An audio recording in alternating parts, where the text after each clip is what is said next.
Remove the metal retaining tabs along the bottom of the crate using a hammer and a flathead screwdriver.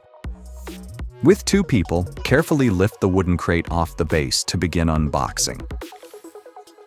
Remove the demount arm assembly from the packaging to allow room for assembly before mounting. Using approved lifting equipment and straps, lift the tire changer just enough to slide the pallet out from underneath, then carefully set the unit in place. With assistance, carefully position the demount arm assembly onto the unit and secure it with the supplied hardware.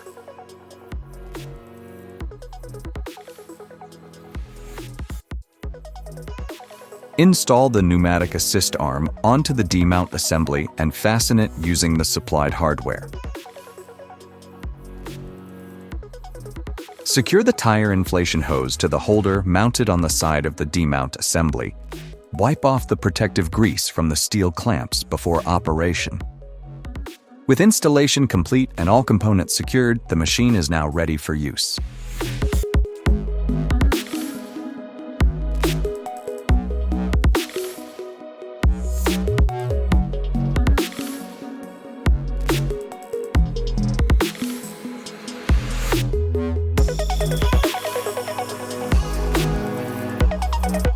Learn more about Apex at BendPak.com.